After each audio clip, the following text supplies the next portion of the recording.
अक्सर ऐसा देखा गया है कि लोग सपने तो बड़े बड़े देखते हैं, उम्मीदें भी बड़ी बड़ी बांधते हैं, लेकिन रास्ता गलत चुन लेते हैं और तब जिंदगी अजब बन जाती है।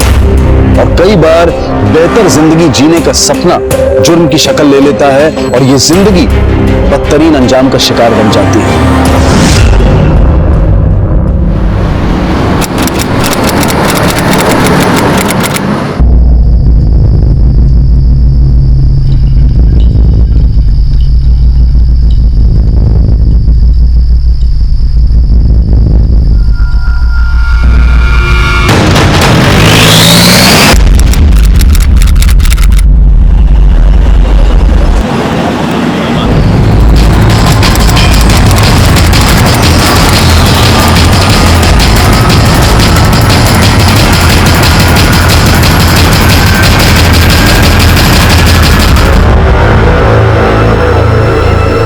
हेलो, हाँ पुलिस।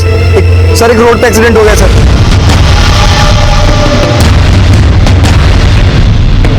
सर सांसें चल रही है। एम्बुलेंस बुलाओ जल्दी। Okay sir.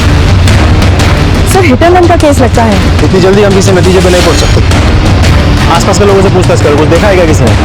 सर हाँ मैम, मैंने फोन किया था आपको। एक सफेद रंग की एसयूवी काफी तेजी से आई, उस बेचारे को उड़ा के निकल गई। ड्राइवर का चेहरा देखा था? ये सब कुछ इतनी जल्दी हुआ कि कोई कुछ देख ही नहीं पाया। शायद एक प्रेग्नेंट औरत बहुत तेजी से गाड़ी चला रही थी। औरत? और अब उसी गाड़ी से एक आदमी को उड़ा दिया गया था। लोगों का कहना था कि इस गाड़ी को एक गर्भवती महिला चला रही थी। तो क्या ये महिला और उसका परिवार इस किडनैपिंग केस में भी शामिल थे? क्या ये महज एक इत्तेफाक था या फिर सोचा समझा अपराध? हमने अक्सर देखा है कि मुजरिम अपना जुर्म दोहराते हैं, लेकिन ये एक ऐसी वारदात थी जिसमें गाड़ी दोहराई गई थी। एक ऐसा विचित्र केस था जिसमें मुजरिम वो नहीं थे, लेकिन गाड़ी वही थी। दो अलग अलग वारदातों में एक ही गाड़ी का इस्तेमाल कई सवाल खड़े कर रहा था। नंबर याद है गाड़ी का? गाड़ी का पूरा नंबर तो नहीं देख पाया, पर लास्ट के 2 नंबर मुझे याद है, 7 और 9। 7 और 9। ठीक, अगर जरूरत पड़ी तो हम तुम्हें थाने बुलाएंगे। इसमें एक काम करो, एक्सीडेंट के बाद गाड़ी यहाँ से किस तरफ गई पता करो, मैं हॉस्पिटल पहुँचता हूँ। सर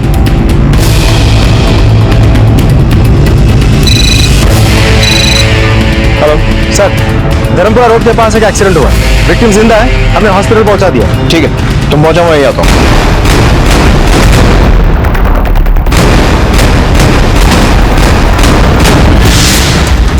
विक्टिम की पत्नी है। आपके पति की किसी से दुश्मनी थी या फिर किसी से कहा सुनी या किसी पर शक हो आपको? हम गरीब आदमी हैं सर, हमारी किसी से क्या दुश्मनी हो सकती है? पता नहीं कौन हमारे आदमी को टक्कर मार गए। डॉक्टर, एक्सीडेंट पेशेंट की हालत कैसी है? मल्टीपल फ्रैक्चर है, काफी ब्लीडिंग हुई है।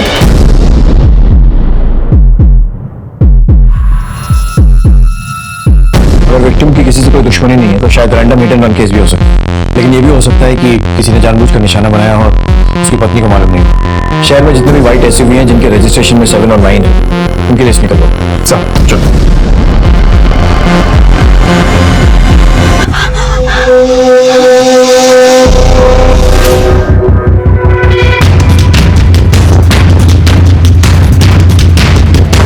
एक काम करो, तुम लोग यहाँ पे पूछताछ करो। यस। सुनिए, हमें एक औरत की तलाश है जो व्हाइट एसयूवी में आई थी। वो एक्सीडेंट करके भागी है। आपने ऐसी कोई औरत देखी है यहाँ पे? जी मैम, कुछ देर पहले एक व्हाइट एसयूवी यहाँ पर मेरे दुकान के सामने आके रुकी थी। उसकी ड्राइवर को लेडी थी। मैडम वो लेडी प्रेग्नेंट थी, मेरे यहाँ कुछ दवाइयाँ लेने आई थी। मैडम ये मेडिसिन मेरे पास आउट ऑफ स्टॉक है। ठीक है, एक पानी का बोतल और कुछ प्रोटीन बार्स दे दीजिए। हाँ, पानी और कुछ हेल्थ बार्स वगैरह लेके गई। यहाँ पे आसपास कोई और मेडिकल स्टोर है या कोई क्लिनिक? मैडम ये आसपास तो कोई मेडिकल नहीं है, लेकिन आगे एक अंसारी रोड पे मैटरनिटी क्लिनिक है, शायद वहाँ गई। Thank you. सर रेशमा ने बताया कि वो सफेद एसयूवी कोई 7-8 महीने की प्रेग्नेंट औरत चला रही थी। सर कंट्रोल रूम से भी फोन आया था, उन्होंने भी वेरीफाई करके कहा कि शहर में सिर्फ 3 ही ऐसे सफेद एसयूवीज हैं जिनके आखिर में नंबर 7 और 9 है, और घर वालों से पता चला है कि उनको वहाँ कोई प्रेग्नेंट औरत भी नहीं है। एक्सीडेंट के समय की गाड़ियाँ कहाँ? सर उन्होंने वेरीफाई करके कहा है कि एक्सीडेंट के समय गाड़ियाँ घर पे थी, किसी भी गाड़ी में कोई डेंट भी नहीं है, किसी गाड़ी का कोई एक्सीडेंट भी नहीं हुआ। सर ऐसे भी तो हो सकता है कि वो गाड़ी दिल्ली में रजिस्टर्ड ना हो। इस देश में ना जाने ऐसे कितने सफेद एसयूवीज होंगे, हम एक एक करके चेक करने बैठेंगे तो बहुत समय निकल जाएगा। खुराना वो गाड़ी 7-8 महीने की प्रेग्नेंट औरत चला रही थी, मतलब ज्यादा दूर नहीं जा सकती। रेशमा से कहो कि 8-10 किलोमीटर के दायरे में जितने भी मैटरनिटी क्लिनिक्स और मेडिकल स्टोर्स हैं सब में पता करो। सर, पुलिस को मिली जानकारी के आधार पर पुलिस ने आसपास के सभी मेडिकल स्टोर्स और क्लिनिक से पूछताछ शुरू की। एक्सक्यूज मी, मेडिकल स्टोर कहाँ है? ये मेडिसिन दे दीजिए।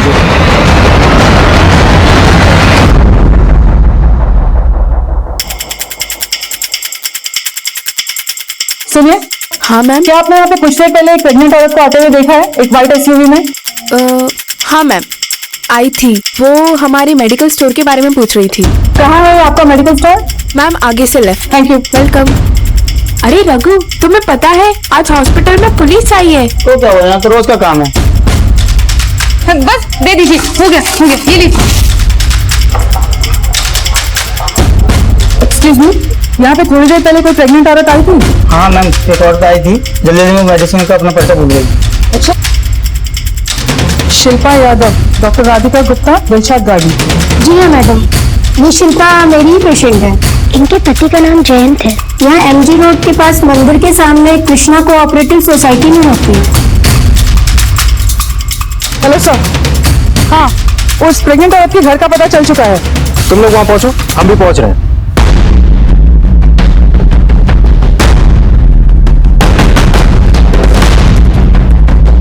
जयंत और उसकी बीवी शिल्पा यहीं रहते हैं? हाँ जी सर, यही रहते हैं, पहले माले पर सर।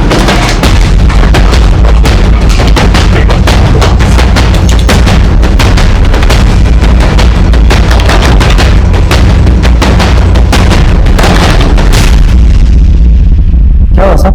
ये जयंत का ही घर है ना? हाँ साहब, जैन मिल गया क्या? क्या मतलब?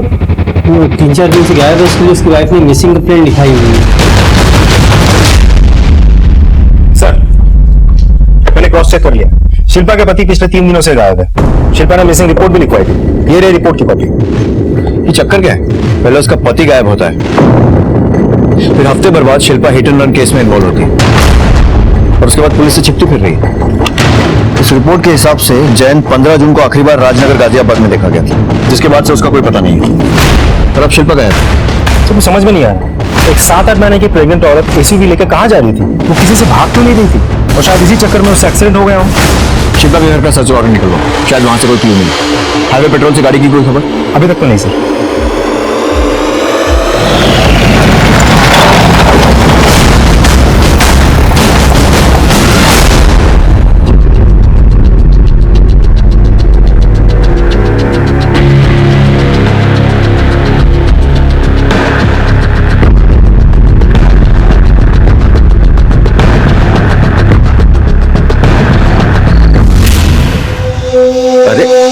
अरे शिल्पा, क्या हुआ?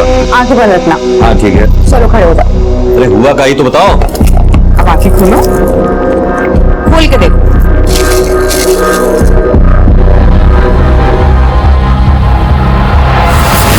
अरे तो वो है। हाँ, पॉजिटिव है बिहारी बाबू। अब आप पापा बनने वाले हैं।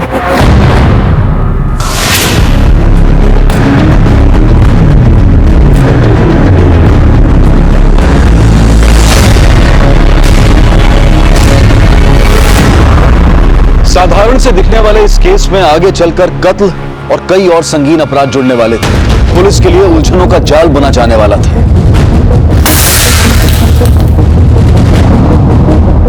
और आखिर इस सब का एक गर्भवती महिला से क्या ताल्लुक था? पति पत्नी का रिश्ता एक गाड़ी के 2 पहियों की तरह से होता है। वो दोनों एक दूसरे का सहारा बनते हैं, लेकिन शिल्पा और जयंत के बीच का तनाव अपनी चरम सीमा पार कर गया था। और जयंत का गाजियाबाद से क्या ताल्लुक था?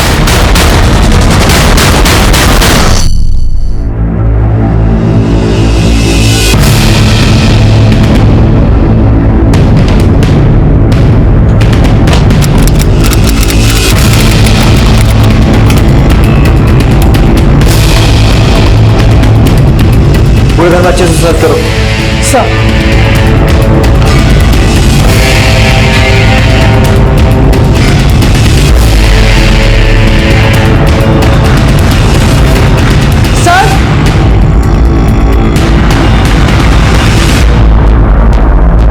लगता है काफी जल्दी में सामान पैक करके घर छोड़ा। पूरे कमरे के अच्छे से तलाशी लो, एक एक कोना छान मारो। सर खुराना अगर ठीक से समझने की कोशिश की जाए तो एडवांस स्टेज में 8 महीने की प्रेग्नेंट औरत फरार। जो एक्सीडेंट उसने किया था अब तक ये पता नहीं चला है कि वो हिट एंड रन है या फिर जानबूझ करके है। जिस आदमी को टक्कर लगी थी वो अब तक जिंदगी और मौत के बीच में झूल रहा है, और इस औरत और उस आदमी का कोई कनेक्शन भी समझ में नहीं आया। इस औरत का पति गायब है और उस बेडरूम की हालत कुछ और ही कह रही है। एक बात तो पक्की है, ये केस जैसा दिख रहा है वैसा तो बिल्कुल नहीं। सर क्या इस सब के पीछे शिल्पा के पति जयंत के गायब होने से तो कोई कनेक्शन नहीं है? जयंत मिल गया क्या? 3-4 दिन से गायब है, इसके लिए उसकी वाइफ ने मिसिंग कंप्लेंट लिखाई हुई है। हो सकता है, और शिल्पा का भी हो सकता है। शिल्पा और जयंत दोनों की कॉल रिकॉर्ड्स निकल गए।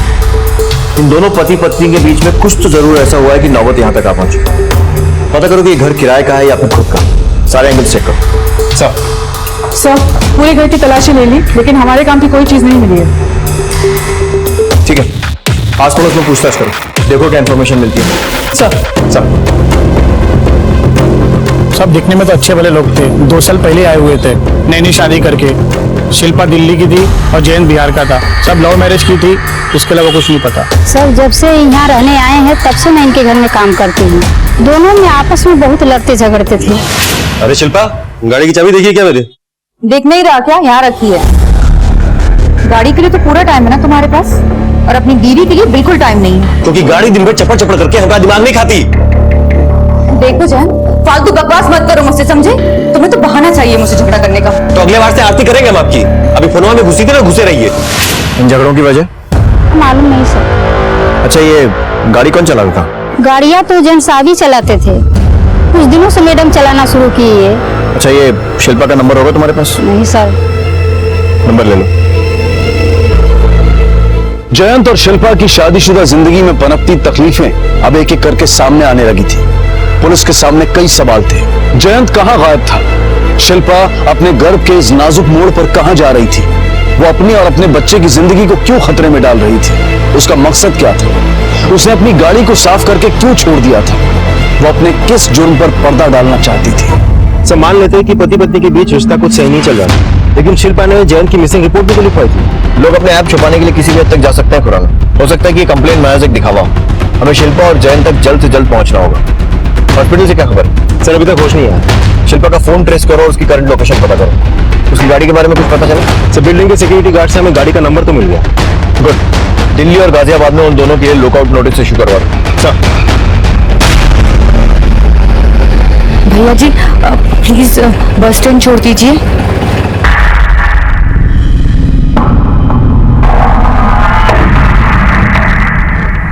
सर, शिल्पा की लोकेशन नेशनल हाईवे 44, हम छानबीन कर रहे हैं। खुराना, इस वक्त तुम्हारे पास सवाल बहुत सारे और जवाब एक भी नहीं।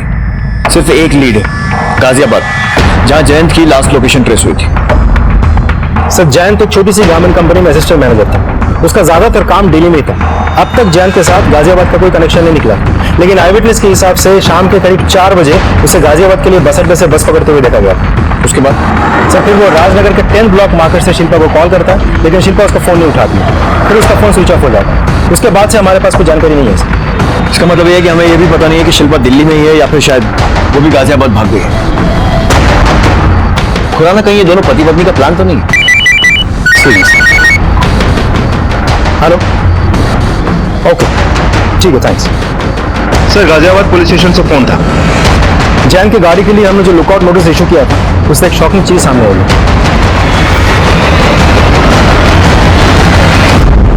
सर ये है sub inspector Verma, Patna police से। हेलो। जिस सफेद रंग की एसयूवी कार की आपको तलाश है, सेम नंबर की कार की तलाश ये भी कर रहे हैं। जयंत और शिल्पा का पटना से क्या कनेक्शन? सर आपको जिस गाड़ी की तलाश है उस गाड़ी से पटना में एक लड़की को किडनैप किया गया है। क्या मतलब? सर आकांक्षा नाम की 24 साल की लड़की 20 मई को पटना के दानापुर एरिया से उठाई गई थी। सर आई विटनेसेस ने कंफर्म किया है। गाड़ी का मॉडल नंबर, गाड़ी का नंबर और गाड़ी का कलर, आप जिस गाड़ी की इन्वेस्टिगेशन कर रहे हैं वो यही गाड़ी है। सर जब हमने उस गाड़ी का नंबर आरटीओ से कंफर्म किया तो पता चला कि वो गाड़ी किसी मिस्टर गुप्ता के नाम रजिस्टर है, और जब हमने उनसे कांटेक्ट किया तो सर मैं किसी जयंत यादव को जानता ही नहीं। इनफैक्ट मेरे पास तो कभी कोई सफेद एसयूवी कार थी नहीं। और तो और सर मैंने कभी कोई गाड़ी ऐसी बेची ही नहीं है। यानी कि आपका कहने का मतलब है कि आपकी गाड़ी के पेपर्स नकली है? जी हाँ सर, किसी ने मेरे डॉक्यूमेंट्स का मिसयूज किया। आप चाहे तो आरटीओ से वेरीफाई कर सकते हैं। मेरा इन सबसे कोई लेना देना है ही नहीं। पहले जयंत गायब हुआ, फिर एक संगीन एक्सीडेंट या कत्ल की कोशिश का मामला सामने आया और अब ये राज खुला, आखिर ये माजरा क्या था। पुलिस इन सारी उलझनों को सुलझाने में लगी हुई थी।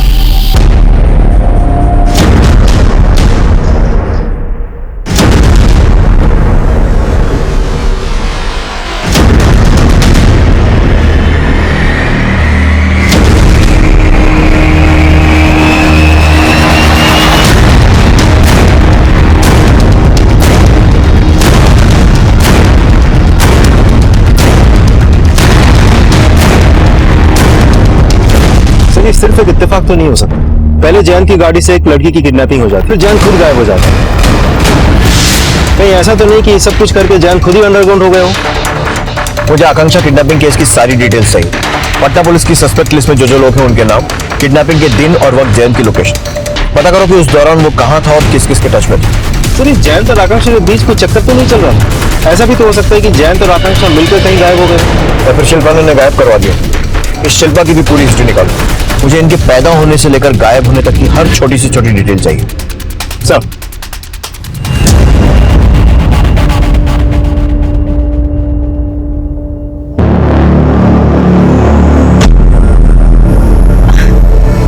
देखो, तुम्हारे लिए रात गई बात गई, लेकिन तुम मेरी जिंदगी हो। मैं तुम्हें बहुत प्यार करती हूँ, बस तुम मुझे कभी छोड़ना मत। तुम जैसा कहोगे, जो कहोगे वो मैं करूंगी। देखना, मैं तुम्हें इतना इतना इतना प्यार करूंगी कि तुम बहुत खुश रहोगे। Believe me. सर, जयंत की माँ शांति देवी आई है पटना से। बुलाओ उन्हें। Okay sir. जैन के फोन रिकॉर्ड्स के हिसाब से वो मई में पटना में था। क्या वो आपसे मिलने आया था? हाँ साहब, वो सिर्फ हमको मिलने के लिए नहीं आया था। वो कहा है ना, मुजफ्फरनगर में हमारी जमीन है, उसको बेचने के इरादे से आया था। बिटवा, पी लो चाय। देख बिटवा, ये जमीन जायदाद के सौदे चलने फिरने से नहीं होते हैं, और इसे गांठ मार के मत बैठ जाना। अगर ये जमीन नहीं बिकी तो क्या करोगे? अगर मैं क्या बात कर रही हूँ, कैसे नहीं बिकेगी जमीन? जरूर बिकेगी, और अगर नहीं बिकी ना तो हमारे पास दूसरा रास्ता है, तुम चिंता ना करो। लेकिन अम्मा, कैसे भी करके ना हमको अपने बउआ का भविष्य सुरक्षित करना है, और शिल्पा के लिए गाड़ी भी लेनी है। ये सब जरूरी है ना अम्मा? बहुत प्यार करता है अपनी शिल्पा को, अपने होने वाले बउआ के लिए बहुत चिंतित था, अच्छी जिंदगी देना चाहता था उनको। क्या आपको लगता है कि शिल्पा ने जैन के साथ कुछ किया? नहीं साहब, वो ऐसा नहीं कर सकते। बहुत प्यार करते थे एक दूसरे को, भाग के शादी किए थे घर वालों की मर्जी के खिलाफ। वो ऐसा क्यों करेगी?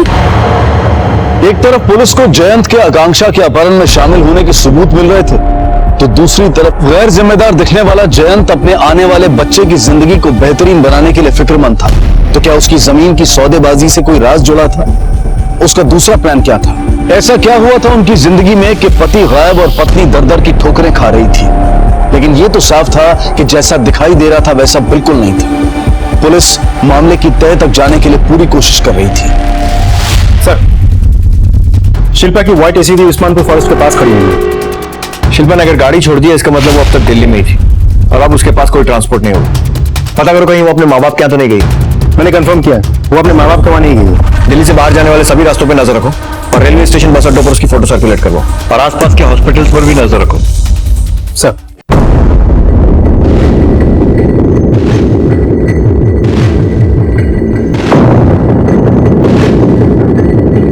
सर, हर जगह भी पूछताछ कर ली, पर शिल्पा और जैन का कहीं पे पता नहीं चला। जैन का फोन तो इसी एरिया में एक्टिव था, यहीं से उसने शिल्पा को कांटेक्ट करने की कोशिश की थी, और यहाँ से वो कहाँ गायब हो गया? हेलो साहब, ये खबर है। ठीक है, पहुंचते हैं आप।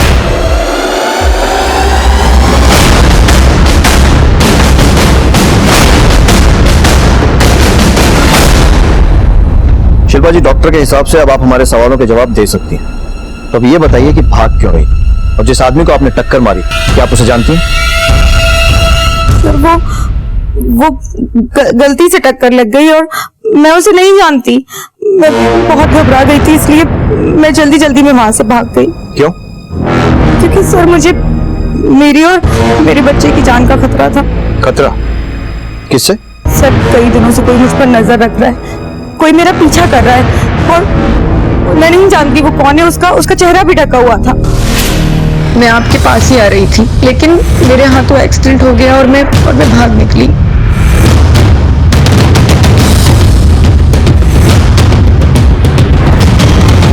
फिर तो उस गाड़ी का नंबर, मॉडल या फिर कलर, कुछ डिटेल तो याद होगी आपको?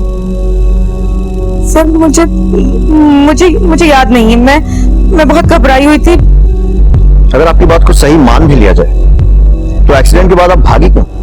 सीधे पुलिस के पास आ गई और हम आपको प्रोटेक्शन देते हैं। सर बस मैं इतना जानती हूँ कि कोई मेरा पीछा कर रहा था और मैं बस अपनी जान बचा के वहां से भाग गई। सवाल यह है कि कोई आपका पीछा कर क्यों रहा था और आप हादसे की जगह से फरार भी हुई थी? सर मैं बहुत डर गई थी। मुझे ये लगा कि कहीं उस एक्सीडेंट से उस बंदे की जान तो नहीं चली गई। मैं नहीं चाहती थी कि मेरा बच्चा पुलिस कस्टडी में पैदा हो, इसीलिए मैं वहां से भाग गई। अच्छा एक बात बताइए, आपके पति जयंत कहाँ गए? मैं नहीं जानती वो कहाँ है। ये फोटो देखिए, पहचानती आप? नहीं, मैं नहीं पहचानती हूँ। आकांक्षा नाम है इसका। 1 महीने पहले इसकी किडनैपिंग हुई थी और इसके किडनैपिंग केस में हमें जयंत और उसकी कार की तलाश है। कहीं ऐसा तो नहीं है कि इसका और जयंत का कुछ अफेयर चल रहा था और जैसे ही तुम्हें सच पता चला तुमने कुछ कर दिया उसे? नहीं सर, ये बिल्कुल गलत है। मैं ऐसा क्यों करूंगी? और मेरे पति भी ऐसा नहीं कर सकते। वो मुझसे और अपने होने वाले बच्चे से बहुत प्यार करते हैं। यार बउआ, बहुत लड़ाई झगड़ा देख ली तू अपने अम्मा बाबूजी का, लेकिन इसका मतलब ये ना समझना कि हम लोग तुमको प्यार नहीं करते। बहुत प्यार करते हैं तुमको। क्या है ना बउआ कि हम ज्यादा पढ़े लिखे नहीं हैं, लेकिन कोशिश करेंगे कि तुमको दुनिया का हर खुशी दें। बस डर लगता है कि कहीं ना दे पाए तो। तुम्हारे पति जयंत की गाड़ी यूज हुई आकांक्षा की किडनैपिंग में 20 मई को। 20 मई को? नहीं सर, ये पॉसिबल नहीं हो सकता। जयंत तो 27 तारीख को गाड़ी घर लेकर आए। सर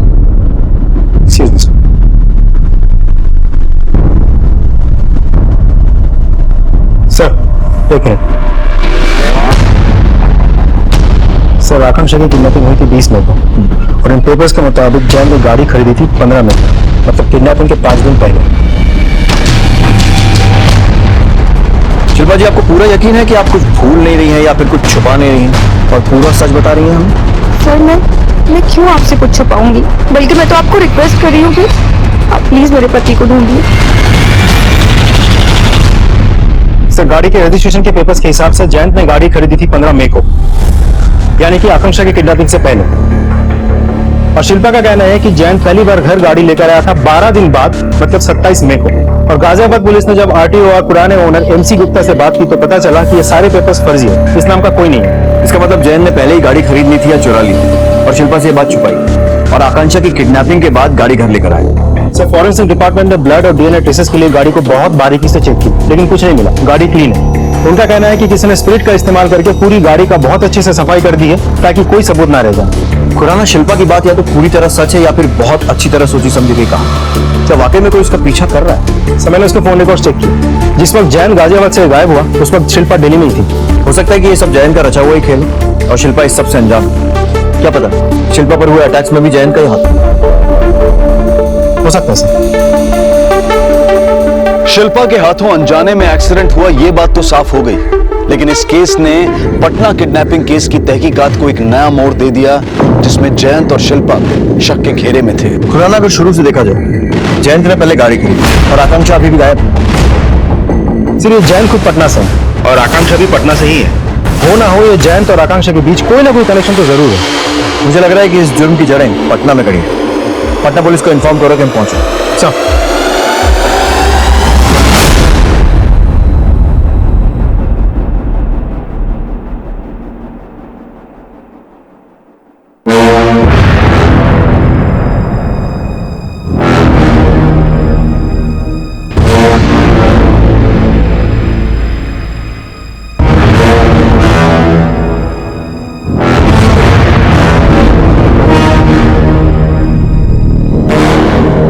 हुआ? फोन लगा का? नहीं माँ जी, फोन नहीं लग रहा है।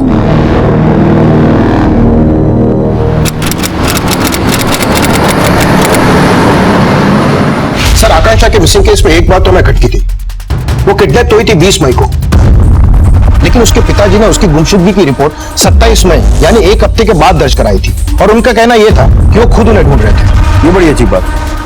एक 24 साल की लड़की पूरे हफ्ते भर से गायब थी और पिता को कोई फिक्र ही नहीं। सर, एक तरफ आकांक्षा के पेरेंट्स ने उसकी मिसिंग कंप्लेंट एक हफ्ता लेट लिखवाई थी और दूसरी तरफ दिल्ली में जैन गायब था शिल्पा के हिट एंड रन केस से पहले। इस हिट एंड रन केस ने एक खतरनाक खेल को बेनकाब किया।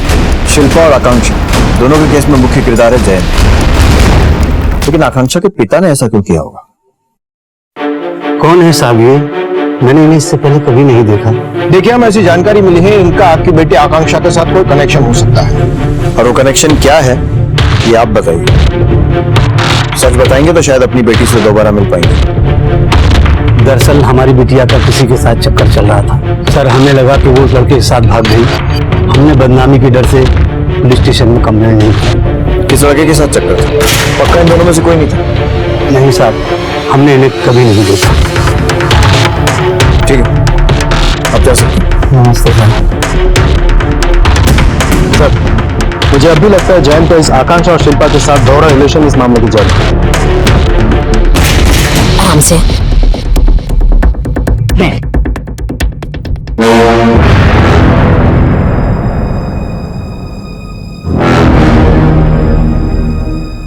कहाँ हुआ? सब ठीक तो है ना? वो वही आदमी है, वो वही आदमी जो मेरा पीछा कर रहा था। अरे रुको, कोई है, पकड़ो उसे। रुक रुक।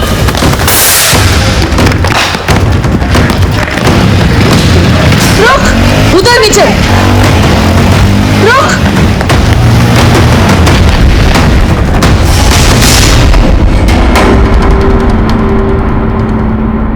वो तो बच के निकल गया, लेकिन उसकी घड़ी हमारे हाथ लगी है। क्या आप दोनों पहचानती हैं इस घड़ी को?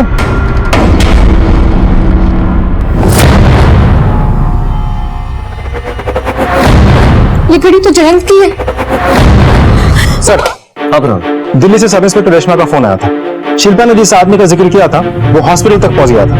रेशमा ने उसे पकड़ने की कोशिश तो की थी, लेकिन वो भाग निकला। लेकिन छीना झपटी में उस आदमी की घड़ी रेशमा के हाथ लग गई और शिल्पा ने कंफर्म किया कि वो घड़ी जैन की घड़ी है। जैन की घड़ी? मतलब ये बात तो पक्की है कि शिल्पा ने हमसे सच कहा था, और ये भी हो सकता है कि वो हमलावर जैन थी। एक टीम रेडी करो दिल्ली में उसे ट्रैक करने की। उसका पकड़ा जाना बहुत जरूरी है। सर आइए। सर, ये आशा है, आकांक्षा के कॉलेज से। ये उस आदमी के बारे में जानती है जिसका उसके साथ में अफेयर था। क्या जानती है उसके बारे में? मैं उसके बॉयफ्रेंड से कहीं मिली तो नहीं हूँ, पर वो अक्सर हमसे बतियाती रहती थी उसके बारे में। और सर, वो अक्सर उससे मिलने ताजनगर जाया करती थी। एक टीम रेडी करो और सर्च के लिए। जी सर। पुलिस ने आकांक्षा की दोस्त आशा के दिए गए एड्रेस पर पूछताछ की और उनके हाथ आखिरकार कामयाबी लग ही गई।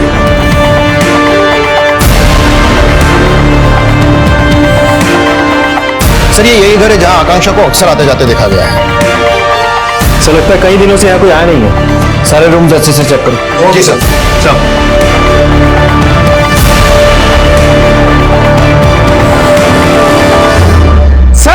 सर यहाँ है सब।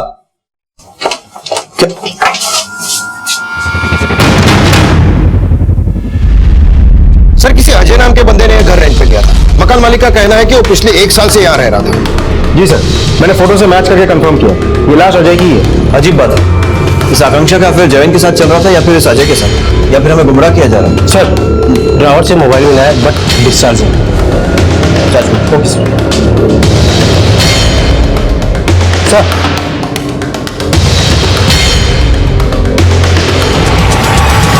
अजय के घर से पुलिस को फ्रिज में से अजय की लाश मिली। केस पेचीदा होता जा रहा था और इस केस में शामिल सभी लोग कभी शिकारी तो कभी खुद जुर्म का शिकार नजर आ रहे थे। देख बहुरिया, हमारे जयंतवा का बिटवा आया है। कितना प्यारा है। बेटा, तुम्हारे पापा ना बहुत बेसब्री से तुम्हारा इंतजार कर रहे हैं। अब हम दोनों मिलकर उनका इंतजार करेंगे। बहुत जल्दी मिलने आएंगे वो अपनी बउआ से। पॉजिटिव है बिहारी बाबू, अब आप पापा बनने वाले हैं। क्या है ना भैया कि हम ज्यादा पढ़े लिखे नहीं हैं, लेकिन कोशिश करेंगे कि तुमको दुनिया का हर खुशी दें।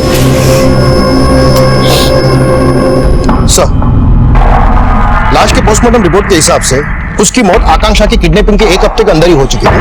पहले तो अटैकर ने उसके सर पर किसी भारी चीज से मारा और फिर बॉडी को फ्रिज में रख दिया ताकि डिकम्पोजिशन की स्मेल ना आए किसी को।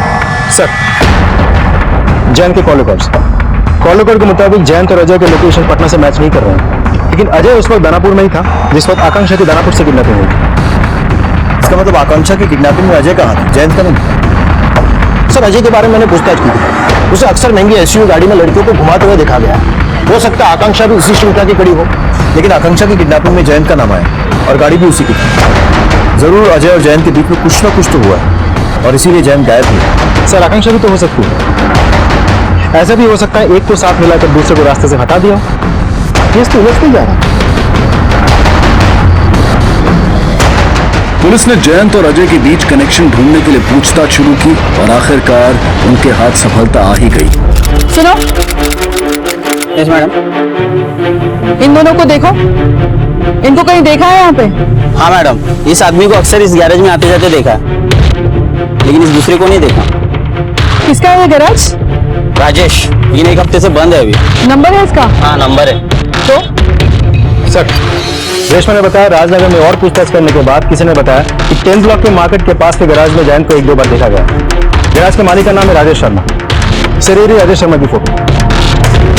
तो जब मैंने जैन के कॉल रिकॉर्ड दोबारा चेक किए तो पता चला कि जैन और राजेश के बीच अक्सर बातें होती थी। सर, मैंने जब राजेश के बारे में इंक्वायरी की तो पता चला कि गैराज राजेश का ही है, लेकिन पिछले कुछ दिनों से गैराज बंद है, ताला लगा है और राजेश को भी वहां नहीं देखा गया है। इसका मतलब कि शायद जयंत ने भी अपनी एसयूवी वहीं से ली होगी, लेकिन फिर किसी ने उसको वहां देखा क्यों नहीं? सर, मैंने राजेश के वर्कर्स के बारे में पता किया। उनमें बिट्टू नाम का एक आदमी है जो राजेश के साथ ही लापता है।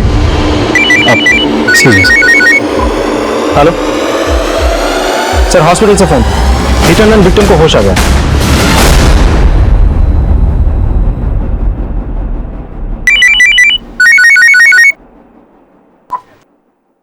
हाँ उस्मान साहेब,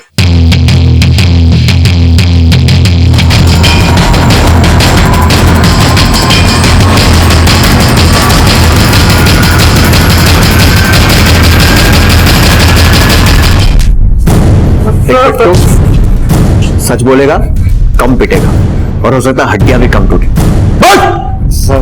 बताते सब बताते हैं। सब राजेश भैया के हम नौकरी करते थे, वो गाड़ियों का कारोबार करते हैं। कैसा कारोबार? कुछ गाड़ियां यहाँ से आती थी गाजियाबाद एनसीआर बेचने के लिए। कौन बेचता था यहाँ से गाड़ियाँ? रितेश नाम का एक आदमी, राजेश भैया वहीं काम करते थे। वो दोनों बिजनेस पार्टनर है साहब। बाकी हम तो यहाँ पटना आते थे गाड़ी लेने, जो पैसा मिलता था उसका हम रितेश भैया को ट्रांसफर कर देते थे। जयंत को जानता है? हम किसी जयंत को नहीं जानते साहब। राजेश कहाँ है अभी? साहब हमको नहीं पता राजेश भैया कहाँ है। रितेश का घर मालूम है? साहब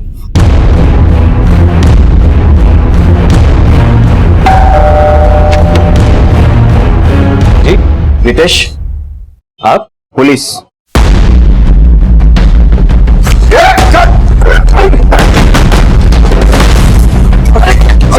पूरे करके तलाशी लो।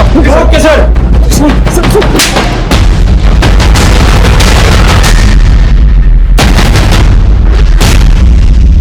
आकांक्षा? आकांक्षा की किडनैपिंग क्यों की थी तूने? और जैन के साथ क्या किया? मैंने किसी का किडनैप नहीं किया है सर। वो आकांक्षा तो खुद चल के मेरे पास आई थी। जैन को तो मैं जानता भी नहीं हूँ सर। मैं बहुत गरीब परिवार की लड़की हूँ। अजय का लाइफस्टाइल देखकर मुझे लालच आ गया था। सर, वो रोज नई महंगी महंगी गाड़ियों में घूमता था, इसलिए मैंने सोचा कि अगर मैं उसके साथ रहूंगी तो मेरी लाइफ भी सेट हो जाएगी। इसलिए मैंने उस पर डोरे डालना शुरू कर दिया और भागने की चाह में। लेकिन सर, बाद में मुझे पता चला उसके पास तो फुटी कौड़ी नहीं थी, वो अमेरिका ढूंढ करता था। जितनी भी महंगी महंगी गाड़ियों में वो घूमता था, वो सारी गाड़ियां रितेश की थी। तो तुमने उसे मार डाला? सर, हमारे बीच रोज झगड़े होने लगे थे। तुम जैसी लड़कियां दीवार पे बैठे बिल्ली की तरह होती है, जो कभी इस तरफ तो कभी उस तरफ। 2 कौड़ी की औकात नहीं है तुम्हारी। और तुमने हमें धोखा कैसे? छोड़ेंगे नहीं हम तुम्हें। और सीधा भागकर रितेश के पास गए, लेकिन रितेश ने भी मेरा यूज किया।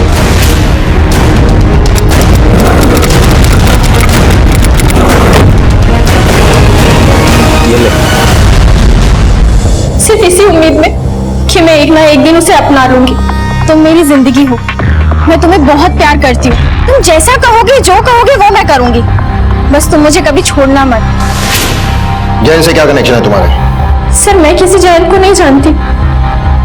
बिट्टू ने हमें सब बता दिया। राजेश के साथ तेरा क्या कनेक्शन था हमें सब पता चल चुका है। सर मैं एक सेकेंड हैंड कार डीलर हूँ सर। राजेश मुझसे गाड़ियां लेता है और सेल के बाद वो पैसे पहुंचा देता है। धंधा है। और ये धंधा कितना गंदा है वो भी हम पता लगा ही लेंगे।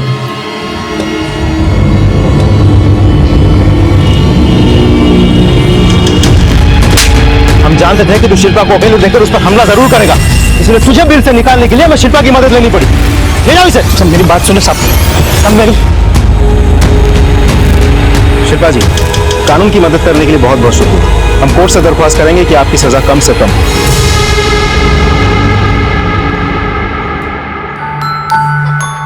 मम्मी, बउआ को बहुत प्यार देना।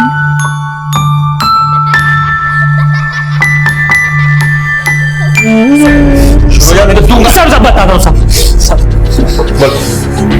ये सारा खेल चोरी की गाड़ियों का है। देश के अलग अलग हिस्सों से ये गाड़ियां चोरी की जाती है और उसके बाद फौरन उसको स्टेट के बॉर्डर पे बने गैरेज में भेज दिया जाता है। जब एक बार गाड़ी गैरेज में आ जाती है तो फिर मुश्किल से 2-3 घंटे में ही उसका paint, chassis number, engine number सब कुछ बदल दिया जाता है। ऐसी चोरियां बहुत प्लानिंग के साथ की जाती है। कंप्यूटर एक्सपर्ट की मदद से नकली डॉक्यूमेंट बनाए जाते हैं। एक बार ये सब हो जाने के बाद कोई गाड़ी नहीं पहचान पाता, फिर हमारे जैसे डीलर के पास वो गाड़ी भेज दी जाती है जहाँ भोले भाले लोगों को फंसा के बेच देते हैं। जैन को भी तूने ऐसे बेवकूफ बनाया ना? हाँ, क्या क्या उसके साथ? तू शिल्पा के पीछे क्यों पड़ा था इतने दिनों से? चल बोल। साहब जैन मेरे पास खुद आया था 12 मई को एक सेकेंड हैंड गाड़ी ढूंढते हुए। मुझे पता था कि एक सफेद एसयूवी आने वाली है तो मैंने ऐसे वो फोटो दिखा के फंसा लिया। मैंने जयंत को बेवकूफ बना के वो गाड़ी उससे बेच दी। लेकिन साहब मुझे क्या पता था कि वो गाड़ी की हेडलाइट तोड़ बैठेगा और इंश्योरेंस क्लेम करना चाहेगा। जब उसने इंश्योरेंस कंपनी में फोन किया तो हमारे नकली डॉक्यूमेंट का राज खुल गया। साहब वो गुस्से में मेरे गैरेज पे आया, पुलिस की धमकी देने लगा, पैसे मांग रहा था। साहब मैं पैसे उसे दे देता, लेकिन मुझे रत्ती भर भी भरोसा नहीं था उस पर कि वो पैसे लेने के बाद भी पुलिस के पास नहीं जाएगा। उसी रात मैंने जयंत की बॉडी यहीं पास के एक सुनसान एरिया में गाड़ दिया। घड़ी उसकी मुझे अच्छी लगी इसलिए मैंने वो रख ली। शिल्पा को भी मारना चाहता था क्योंकि मुझे शक था कि जयंत ने अपने पति को सब कुछ बताया होगा। और कौन कौन शामिल है तेरे प्लान में? वो रितेश था, बिट्टू जो मेरे गैरेज में काम करता है। सर मजबूरी में शुरू किया हुआ धंधा इतना बढ़ गया था ना कि चोरी की हर दूसरी चोरी की गाड़ी मेरे जरिए ही बिकती थी। इतना पैसा था ना सर कि मैं अपने आप को चाह के भी रोक नहीं पाया सर। लाइफस्टाइल की आदत हो गई थी सर। रितेश अभी आदत तुझे बदलनी होगी क्योंकि जेल में तेरी लाइफस्टाइल क्या होगी वो हम डिसाइड करेंगे। शिल्पा अपने बेटे के लिए एक बेहतरीन जिंदगी चाहती थी और जयंत भी अपने बेटे के भविष्य को लेकर फिक्रमंद था। लेकिन अगर पति पत्नी ने मिलकर एक दूसरे को भरोसे में लेकर सूझबूझ के साथ कदम उठाए होते तो उनका यह अंजाम ना होता। आकांक्षा ने भी एक बेहतर जिंदगी के सपने देखे, उनके लिए समझौते भी किए, लेकिन गलत सोच के साथ गलत राह पर चलकर कभी खुशहाली नहीं मिलती। देखते हैं हमारे आज के एपिसोड की दूसरी कहानी। माजिद, माजिद जल्दी आ। माजिद बेटा, कहाँ जा रहे हो? कॉलेज जा रहे हैं मम्मी। लेकिन तुम्हारी तबीयत तो ठीक नहीं है ना बेटा? लेकिन अमन जिद कर रहा है, जाना पड़ेगा। तुमने कुछ खाया भी नहीं बेटा? माजिद, माजिद बेटा।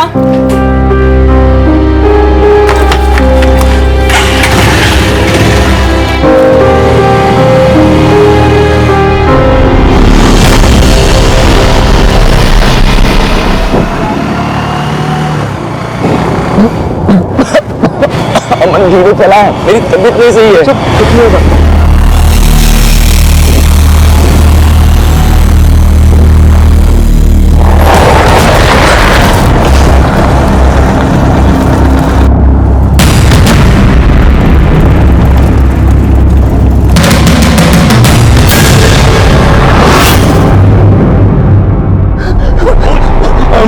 अम्मी, अम्मी, अम्मी बचा लो अम्मी। ये लोग मुझे मार डालेंगे। ये लोग मुझे और अमन को छोड़ने के लिए 40-40 लाख रुपए मांग रहे हैं अम्मी। अगर इन्हें कल तक पैसे नहीं मिले तो ये लोग मुझे और अमन को मार देंगे। या अल्लाह, हमारे बच्चे की हिफाजत करना। भाभी जान, आप लोग तो पैसे वाले हैं, लेकिन मुझ गरीब के पास कुछ भी नहीं है। भाईजान, भाईजान मेरे बच्चे की जिंदगी बचा लीजिए भाईजान, भाईजान मेरे बच्चे को बचा लीजिए, हम जिंदगी भर आपकी गुलामी करेंगे भाईजान। अरे हटो पीछे, गुलामों से और क्या गुलामी करवानी मुझे। अमित, शादाब और फैजल, तुम अमन के कॉलेज से पता करो अमन कहाँ गया। जरीन के अब्बू से भी मिलो, क्या जरीन को पता हो अमन कहाँ है। चलो जल्दी। आप क्या सोच रहे हैं जी, अमन अगवा नहीं हुआ? ये वीडियो आया तो अमन के नंबर से ही है, लेकिन इसमें अमन कहाँ है भाई? कौन जाने अमन कोई नया खेल खेल रहा हो। वहां रखो जाके। सुनिए जी, ये अमन ने खत छोड़ा, वो घर छोड़ के भाग गया है। भाईजान, माजिद भी कहीं दिखाई नहीं दे रहा भाईजान। कहीं नहीं भागा वो कमबख्त। अमन की जिद पूरी नहीं की है, इसलिए खामखा परेशान कर रहा है। हामिद, फैजल, शादाब यहां फौरन। अमन कहीं चला गया, जाओ जाके ढूंढो उसे, और मिले तो कहना कि अब्बू को उसकी तमाम शर्तें मंजूर हैं।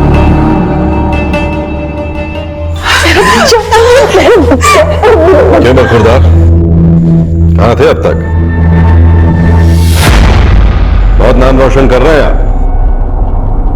आपकी मांगे पूरी करते करते कहीं एक दिन बिक ना जाए हम। बकरीद में टाइम है अभी अब्बू, अभी बोली नहीं लगेगी आपकी। बदतमीज, अपने अब्बू को कोई बकरा कहता है? अमन ने मुझे बकरा ही समझ लिया है शाजिया। इस बार भी मुझे हलाल करने के लिए ही ये सब कर रहा है वो।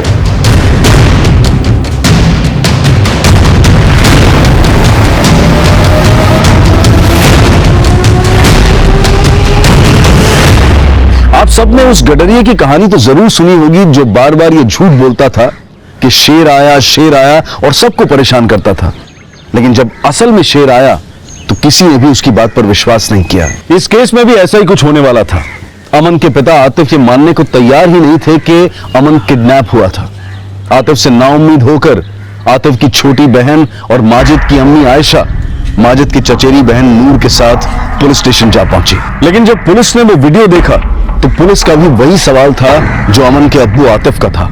ये वीडियो तो अमन के मोबाइल से लिया गया है, जिसमें माजिद ये कह रहा है कि अमन को भी किडनैप किया है, लेकिन इस वीडियो में अमन कहीं दिखाई नहीं दे रहा है। साहब, माजिद जिस हाल में वो ही नहीं देखी जा रही है, लेकिन भाईजान इस बात को मानने के लिए तैयार ही नहीं है।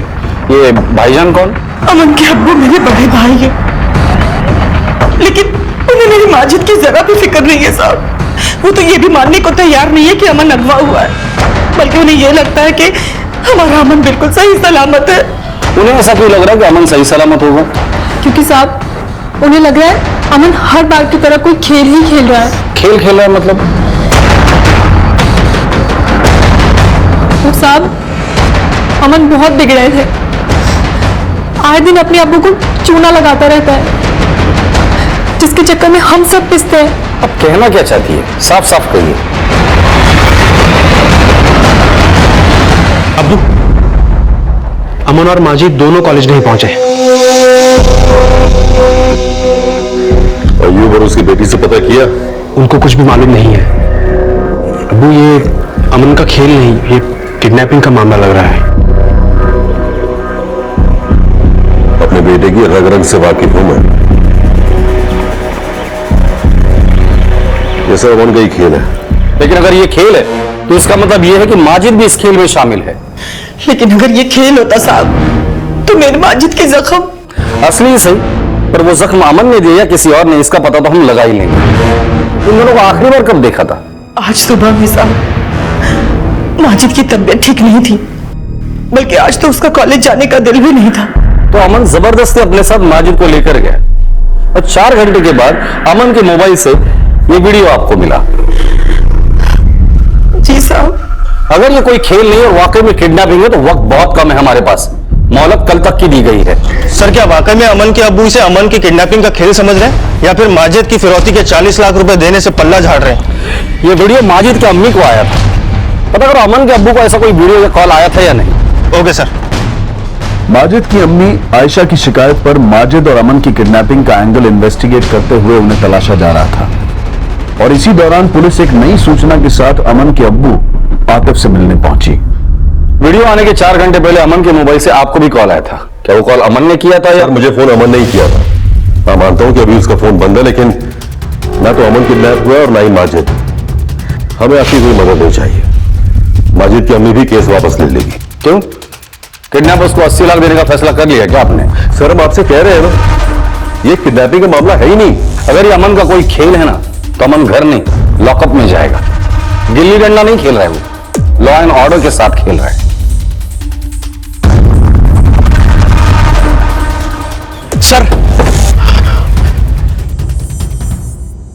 सर आप सही कह रहे थे, ये मामला किडनैपिंग का ही है। तुम कौन हो?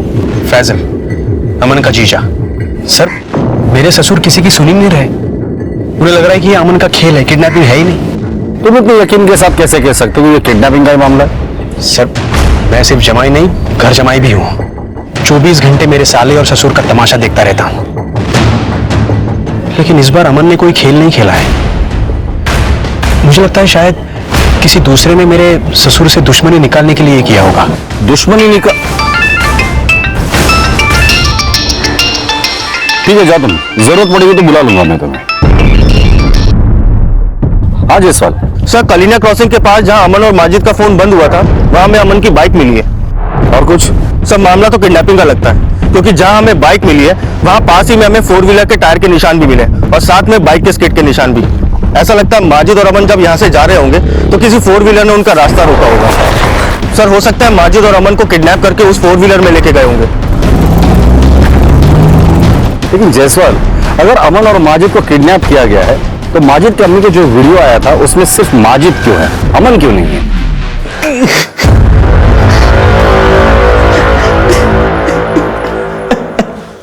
जाओ वहां पे वो कोने पे रखो बोरी, और ये भी रखना, जल्दी करना। अरे वो क्या कर रहे हो? जल्दी करो, 50 बोरी और लानी है।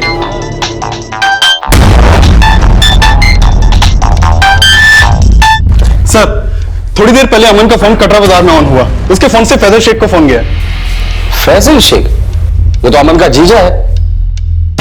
अमन के नंबर से उसे क्यों कॉल गया? अब्बू, अमन का कॉल। हेलो।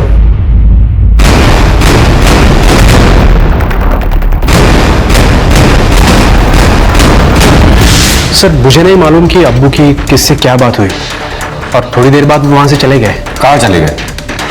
मालूम नहीं सर, और काफी देर से उनका फोन भी बंद है। किसका फोन था, अमन का या किडनैपर्स का?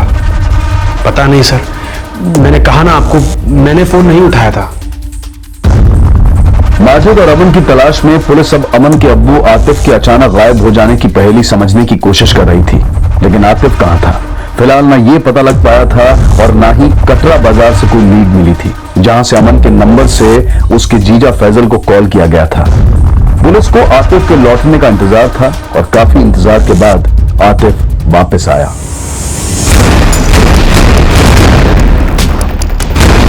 ठीक सर, अमन का बाप वापस आ गया, लेकिन ना तो उसके साथ अमन है और ना ही माजिद। आप कुछ बोल क्यों नहीं रहे? बताइए ना। देखिए ऐसे चुप मत रहिए, मेरा जी बहुत घबरा रहा है। कहाँ गए थे? बोलिए।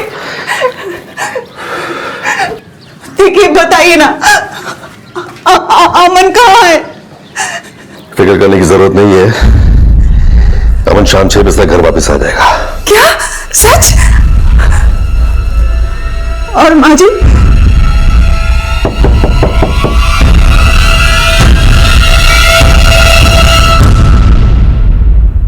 इस बार पुलिस ने आतिफ से पूछताछ की तो उसने पुलिस को कोई भी साफ जवाब नहीं दिया और पुलिस की किडनैपिंग की थ्योरी में यह संभावना भी बची रही कि कहीं यह खेल अमन का तो नहीं था और अमन को बचाने के लिए आतिफ कुछ छिपा रहा था। लेकिन आतिफ ने अमन की अम्मी शाजिया को दिलासा दिया था कि अमन वापस आएगा। 6 तो बज गए, अमन अभी तक नहीं आया। आ जाएगा अभी।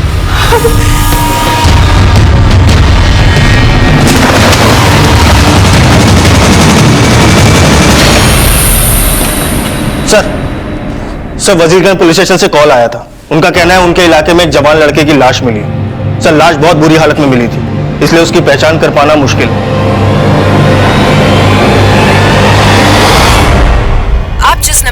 डायल कर रहे हैं वो इस समय स्विच्ड ऑफ है।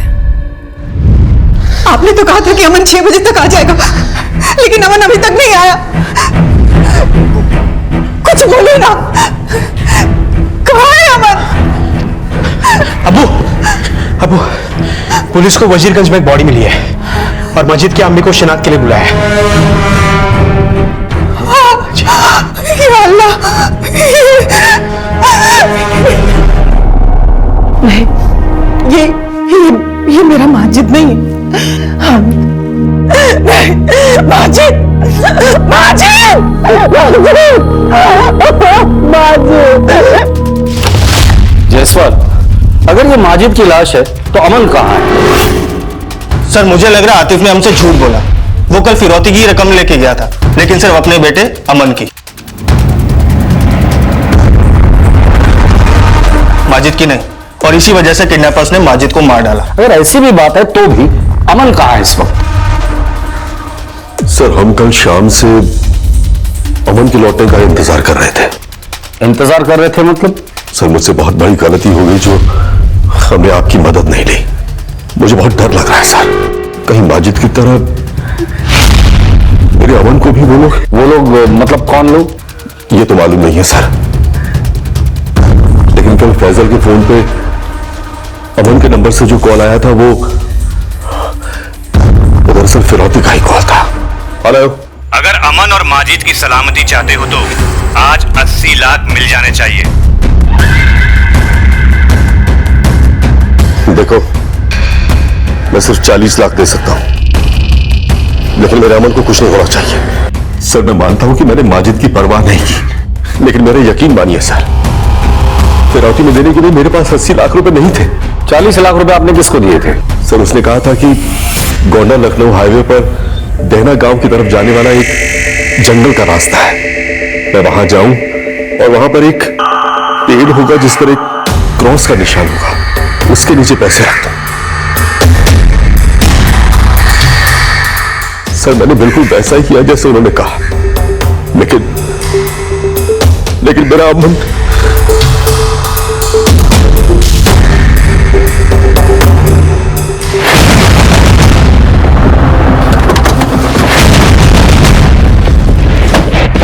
यही वो पेड़ है जिसके पीछे मैंने वो बैग रखा था। क्या ये वही बैग है? हाँ सर बैग तो यही है, लेकिन वो लोग ये बैग लेकर क्यों नहीं गए? जयसवाल सर खोलो इसे। Okay sir.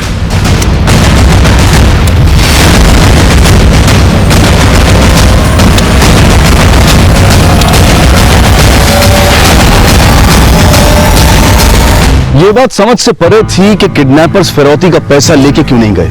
फिलहाल वो पैसा आतिफ को लौटा दिया गया, लेकिन यह भी माना जा रहा था कि कहीं ये आतिफ का अपने बेटे अमन को बचाने का कोई फाउल प्ले तो नहीं था।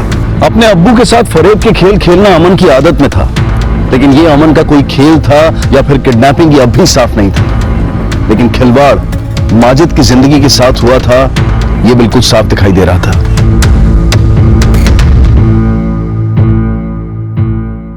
अम्मी, अम्मी, ईद मुबारक हो।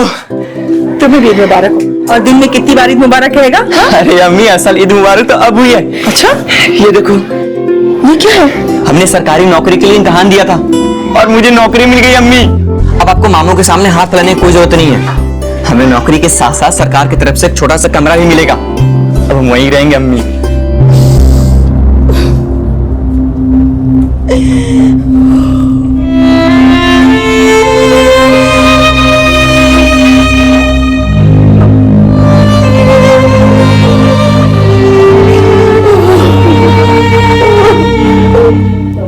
माजिद बचपन से ही खुददार था और वहीं अमन अपने पिता की गलत परवरिश का शिकार। लेकिन अमन कहां गायब था, इसका कोई भी सिरा जुड़ता हुआ नजर नहीं आ रहा था। और इसी दौरान यूपी की सीतापुर पुलिस को एक अहम सूचना मिली जिसका कनेक्शन गोंडा से गायब हुए माजिद और अमन से जुड़ा था। साहब, ये मेरे चाचा का घर है। वो लोग सालों से इंदौर में रह रहे हैं। मैं यहाँ साफ सफाई करने आया तो घर खुला हुआ देखा और अंदर ये सब। जितना ब्लड यहाँ पर है इसे देख के लगता है कि यहाँ पे किसी का मर्डर हुआ है और बॉडी को यहाँ से घसीट के ले जाया गया। तेरे चाचा के अलावा और कौन आता है यहाँ पर? कुछ पता नहीं, घर हमेशा बंद रहता साहब। यहाँ पे किसी को किडनैप करके रखा गया तो कुछ पता नहीं तेरे को। अर्जुन, एरिया को अच्छे से स्कैन करो, हो सकता है बॉडी को आसपास ही डंप किया गया हो, और फोरेंसिक टीम को ही बुलाओ। सर,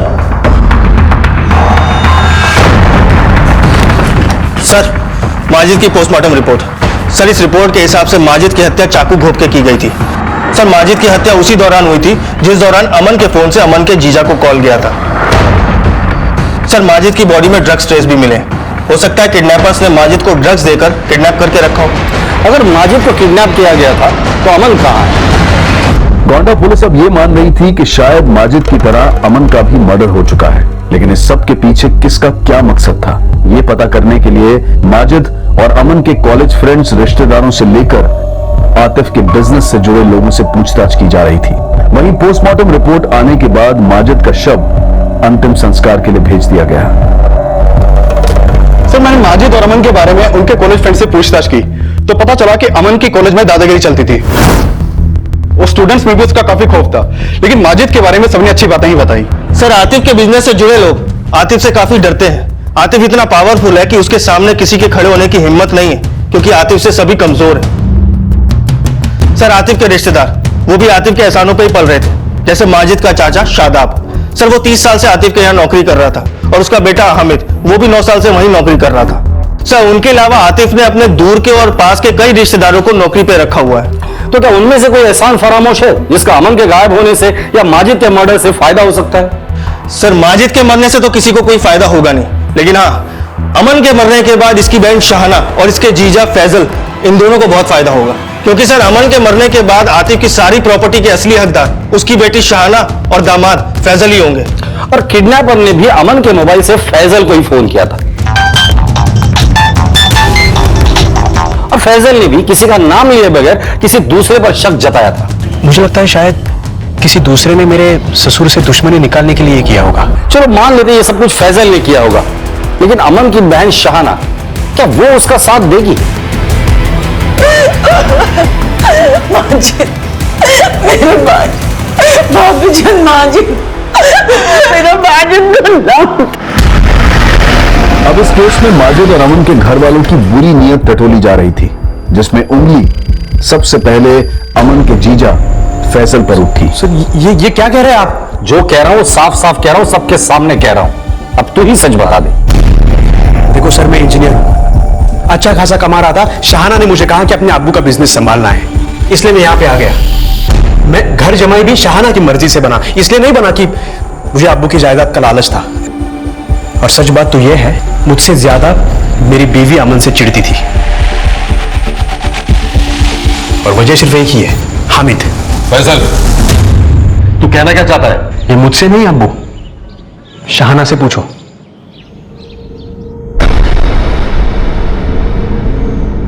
सर, दरअसल बात ये थी कि मैं और हामिद शादी से पहले एक दूसरे से प्यार करते थे, और अमन ने हमें एक साथ देख लिया था। तुम्हारा फायदा तो उठाऊंगी। अच्छा।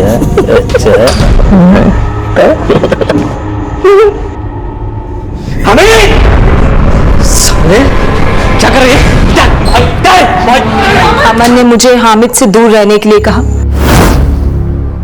और हमने उसकी बात ये मान भी ली, लेकिन हमने उससे रिक्वेस्ट की कि ये बात वो अम्मी अब्बू को ना बताए। इस अफेयर के बारे में तुम्हारे शौहर को कैसे पता चला? सर, हमने ही बताया था। इसका मतलब तुम मियां बीवी को अमन से कोई प्रॉब्लम नहीं थी?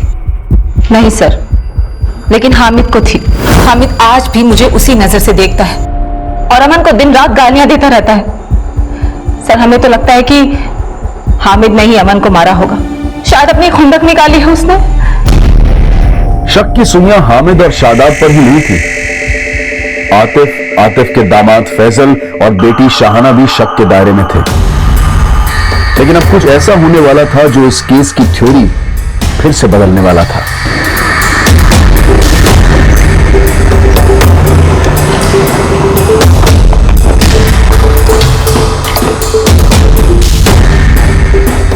एक सिगरेट का पैकेट देना।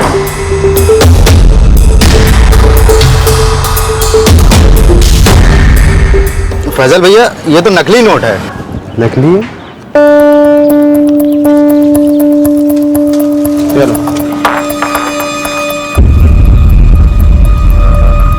भी नकली है भैया।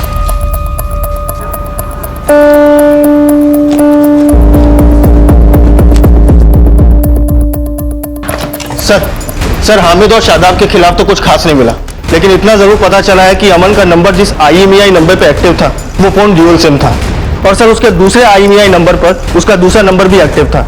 सर मैंने उस नंबर के कॉल रिकॉर्ड्स मंगवा लिए। सर अमन की बहन का फोन आया था, देना रोड के पास वाले जंगल में जो फिरौती वाले नोट मिले वो सब नकली हैं, जबकि आतिफ असली नोट लेके गया था।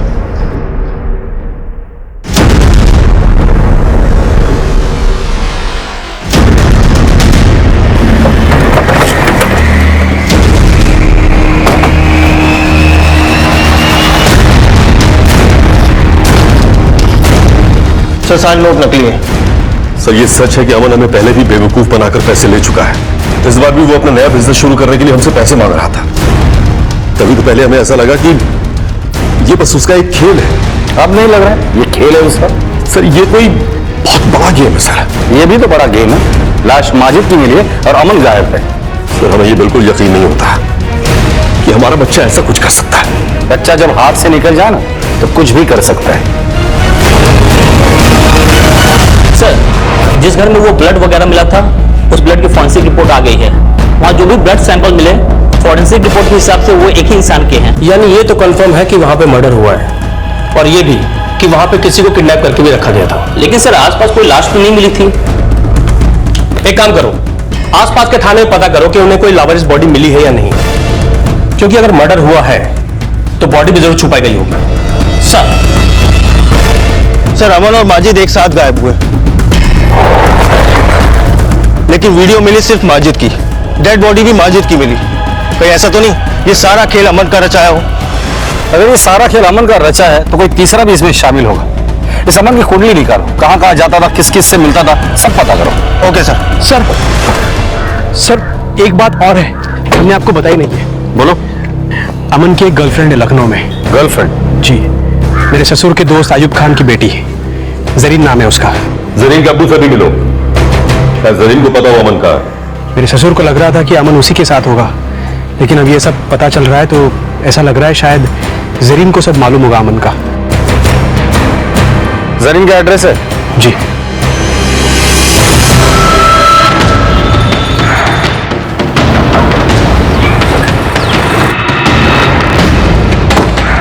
सर मैं ही आयुब हूं और ये मेरी बेटी जरीन। माजिद को तो आप जानते ही होंगे, अमन के बुआ का लड़का। माजिद का मर्डर हुआ है और उसी सिलसिले में हम लोग यहाँ आए।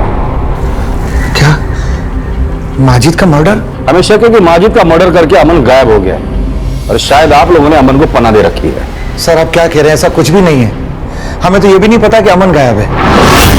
हाँ पर कुछ टाइम पहले शादाब, फैजल और हामिद आए थे यहाँ अमन के बारे में पता करने के लिए, पर साहब उन लोगों ने भी नहीं बताया कि माजिद का मर्डर हो गया और अमन गायब है। जरीन तुम तो अमन की अच्छी दोस्त हो, इतने दिनों से अमन का फोन बंद है, जानने की कोशिश नहीं की उसका फोन बंद क्यों है? सर ना ही अमन ने हमें कांटेक्ट किया और ना ही हमने अमन को कांटेक्ट करने की कोशिश की।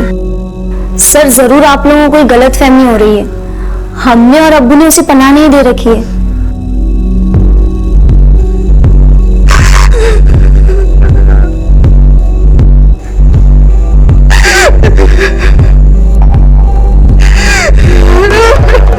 हौसला रखो शाजिया, संभालो अपने आप को। क्यों बिना मतलब की तसल्ली दे रहे हो आप अम्मी को अब्बू? हाँ बता क्यों नहीं देते कि अमन को आप ही ने पनाह दी हुई है? तो ये सब फैजल सिखा रहा है तुझे? फैसल? और आपने अमन को क्या सिखाया? उसको क्रिमिनल भी आप ही ने बनाया अब्बू।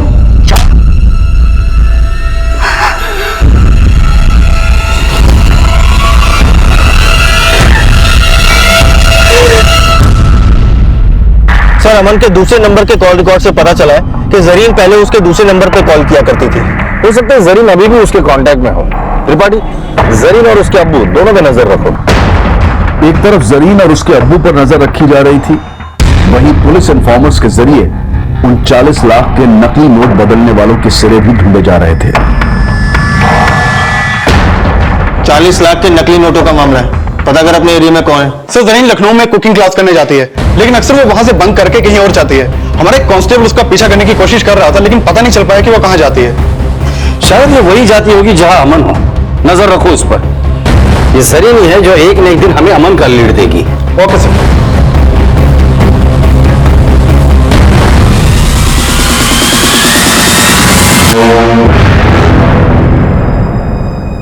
पीछा कर रही हो हमारा? सर, आप लोगों को गलत फहमी हो रही है। हमें नहीं पता कि अमन कहाँ है, और हम तो खुद ही उसे पीछे छुड़ाना चाहते हैं। अमन के अब्बू हमारे अब्बू के बहुत अच्छे दोस्त हैं। वही चाहते थे कि हमारी सगाई हो। वो अब्बू के एब्सेंस में कभी भी घर आ जाता है। तुम? हाँ मैम। चले जाओ, नहीं तो क्या तुम क्या नहीं करते मुझसे? हाँ, नहीं करते। यानी हमारे अब्बू ने तुम्हें क्या खूबी देखी जो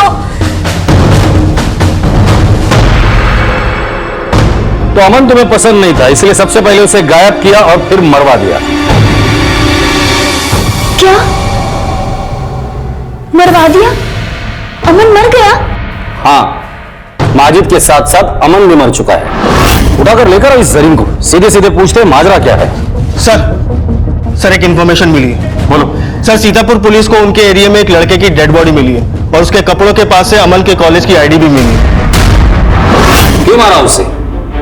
सर, माना कि हम अमन को पसंद नहीं करते थे, लेकिन हम क्यों मरवाएंगे उसे? चलो मान लेते हैं। एक बात बताओ, तुमने कुकिंग क्लास ज्वाइन किया है ना? हाँ सर। क्लास बंक करके कहाँ जाती हो? किससे मिलने जाती हो? वो सर अब्बू से छुप कर हम एक डिप्लोमा कोर्स कर रहे हैं, वहीं जाते हैं। ये रिश्ते से बचने के लिए दिल्ली जाकर जॉब करने का प्लान किया था। सर प्लीज हमारा यकीन कीजिए, हमने ये सब नहीं किया है।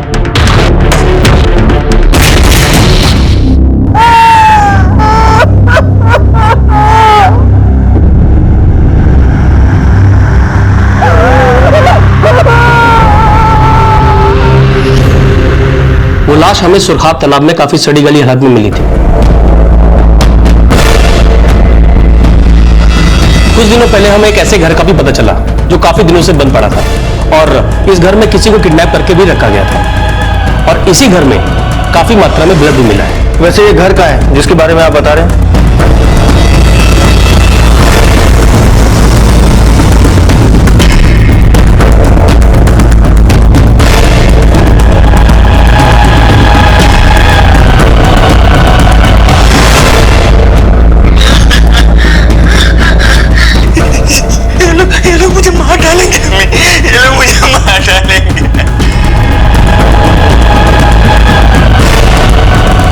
वीडियो में सिर्फ माजिद था, अमन नहीं था। तो हो सकता है कि वो ब्लड सैंपल्स माजिद के हो। अमन की लाश बाहर मिली थी, तो हो सकता है कि उसका मर्डर भी बाहर ही हुआ हो। एक काम करो, जो ब्लड सैंपल्स मिले उसे अमन की बॉडी और माजिद के पोस्टमार्टम रिपोर्ट में जो ब्लड सैंपल मेंशन किया है उससे मैच करवाओ। Okay sir. सर जो ब्लड हमें उस जगह से मिला था वो माजिद के ब्लड से मैच नहीं करता। कहीं ऐसा तो नहीं कि माजिद का मर्डर कहीं और हुआ हो और जो ब्लड हमें मिला था वो अमन का हो? वो तो अमन के पोस्टमार्टम रिपोर्ट के बाद ही पता चलेगा, लेकिन एक बात तय है, इन दोनों का मर्डर ही हुआ था। अब हमें यह पता लगाना है कि माजिद का मर्डर अमन से पहले हुआ था या बाद में हुआ था। समझ में नहीं आ रहा इन दोनों को मारा किसने होगा। सर जरीन का बयान कंफर्म किया, वो कुकिंग क्लास बंद करके डिप्लोमा इंस्टीट्यूट जाती है। और सर ये बात भी नहीं पता चल पा रही है कि वो 40 लाख के नकली नोट आखिर बदलवाए किसने होंगे। फोरेंसिक रिपोर्ट से यह जल्द ही साफ हो गया है कि जो खून के धब्बे सीतापुर के घर में मिले थे वो अमन के खून से मैच करते थे, और अमन की पोस्टमार्टम रिपोर्ट से यह भी सामने आया कि अमन की हत्या माजिद की हत्या के एक दिन पहले यानी कि उसी दिन हो गई थी जिस दिन वो माजिद के साथ गायब हुआ था। सर माजिद की अम्मी आई हैं, बुला उन्हें। साहब मैं कई दिनों से आतिफ भाईजान के घर जा रही हूँ, लेकिन शहाना बार बार बोल देती है कि उसके अम्मी अब्बू भोपाल चले गए, जबकि मैं जब भी फोन लगा रही हूँ भाईजान और भाभी जान को रिंग जा रही है, लेकिन कोई फोन नहीं उठा रहा। साहब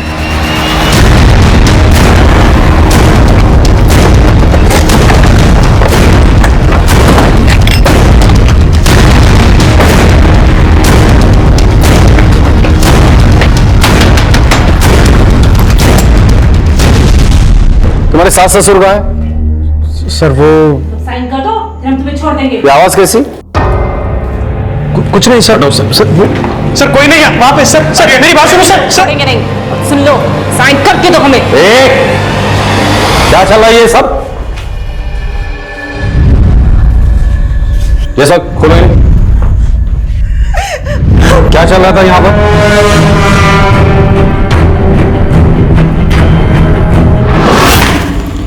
प्रॉपर्टी के कागजात है, इसके ऊपर दस्तखत कर दीजिए। देख क्या रहे हो? जो फैसल बोल रहा है वो कीजिए। शहाना, अपने अब्बू से ऐसे बात करते हैं? आप तो चुप ही रहिए, जल्दी से इन पेपर पे दस्तखत कीजिए। अब अमन तो रहा नहीं, तो ये सब कुछ किसका है? जब तक दस्तखत नहीं करेंगे तब तक खाना पानी बंद। चलो चलो अंदर चलो।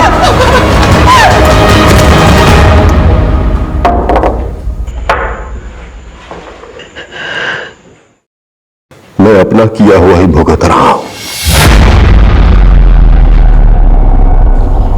शहाना ने वही किया जो मैंने अपने बच्चों को सिखाया था।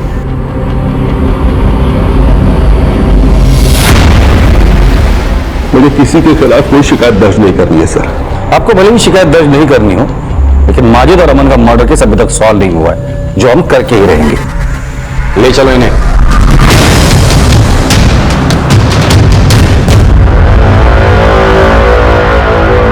आयशा,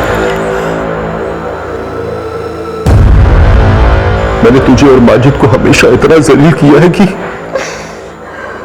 मुझे तो दोज़ख में भी जगह नहीं मिलेगी। हो सके तो मुझे माफ कर दे मेरी बहन। नहीं भाईजान, भाईजान, खुदा के वास्ते ऐसा मत कहिए। हम मेरे बड़े हैं, मत कहिए ऐसा। सर मानते हैं हमने अम्मी अब्बू के साथ जबरदस्ती की, लेकिन माजिद और अमन को हमने नहीं मरवाया सर। हम सच कह रहे हैं सर। हमने ये सब लालच में किया, किसी को मरवाया नहीं। यकीन करो सर, सच बोल रहे हैं। अमन और माजिद किसके अपराध का शिकार हुए थे ये रहस्य बना रहा, लेकिन फिर कुछ ऐसा हुआ जिसने पुलिस को भी चौंका दिया। क्या?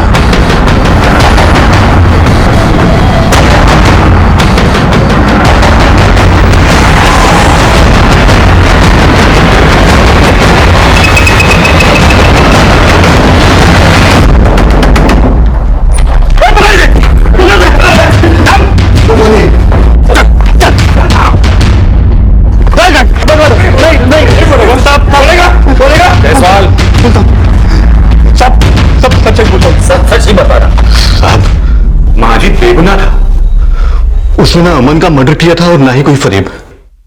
हम तो अमन को किडनैप करना चाहते थे, लेकिन माजिद भी साथ में था, इसलिए उसे भी।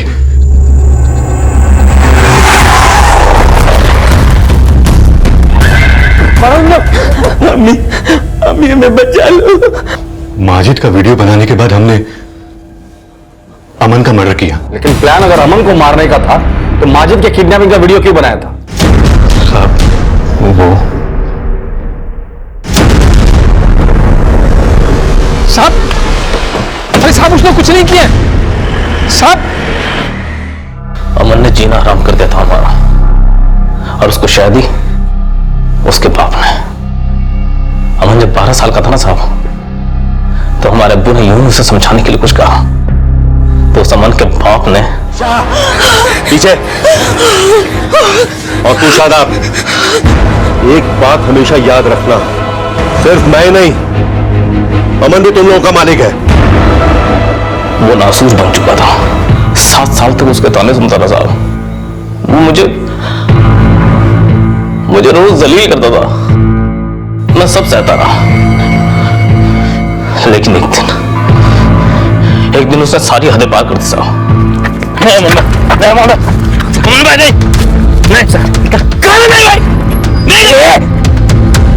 चिल्ला किस पर है तू? हाँ? तू क्या? तेरी बीवी बच्चे सब मेरे अब्बू के गुलाम है। अगर मेरा मन करेगा ना तो उनके साथ भी वही करूंगा जो मैं तेरे साथ कर रहा हूं, समझा? अमन अमन क्या कर रहा है? पागल हो गया क्या? तेरे हाथ अमन छोड़ दे। पागल हो गया अमन। हाथ कैसा लगा मेरे को? अमन देख, दूर है मुझसे, बोल रहा हूँ मैं। अमन मैं जो इसके साथ कर रहा हूँ ना, तेरे साथ भी करूंगा। चल। अमन अमन ये सब क्या हो रहा है? और ये कपड़े क्यों उतार रहे हो तुम? दिख नहीं रहा क्या कर रहा हो? और सूफी, ये जबान नीचे रखना, एकदम अंदर। अगर अब्बू को कुछ भी बोला ना, कुछ भी इसके साथ कर रहा हूँ ना, वही तेरे इस बेटे के साथ भी करूंगा, समझी? चल निकल, निकलो यहाँ से, निकल, चल निकल, निकल।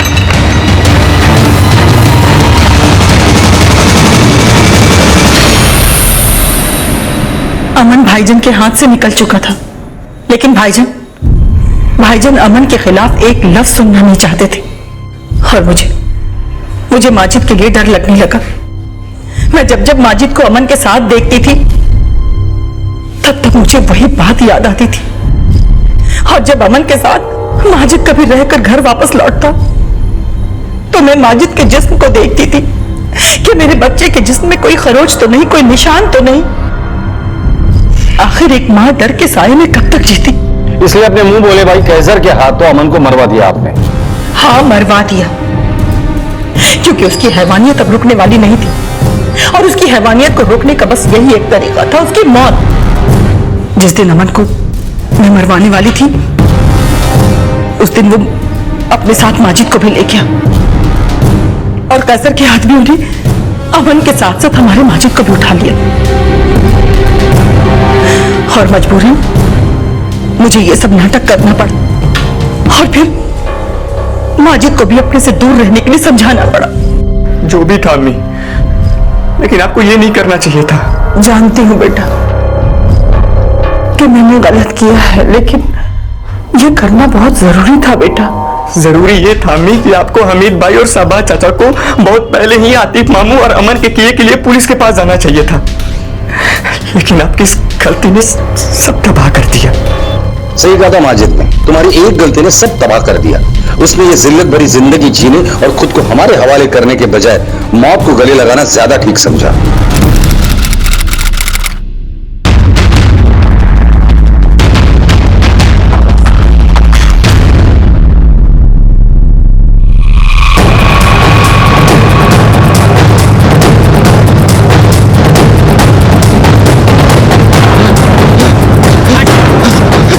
माजिद तुम लोगों के साथ था तो फिर वो डेड बॉडी किसकी थी? हमने एक ड्रग एडिक्ट लड़के को मारा था।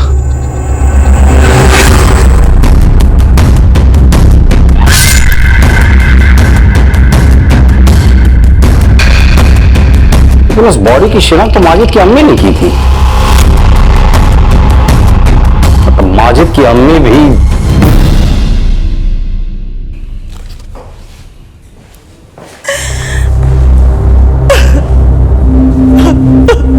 बुरे के साथ बुरा करने का नतीजा बुरा ही होता है। जुल्म करने वाला लाख बुरा हो, लेकिन अगर जुल्म सहने वाला आवाज नहीं उठाता है तो उसकी चुप्पी का जहर बदले की भावना बनकर ही जन्म लेता है। अब मैं अनूप सोनी आपसे विदा लेता हूं, फिर मुलाकात होगी अगले एपिसोड में एक और चौंका देने वाले केस के साथ। तब तक अपना और अपने परिवार का ख्याल रखें और देखते रहें क्राइम पेट्रोल डायल 100। सबक एक को सीख हम सबको।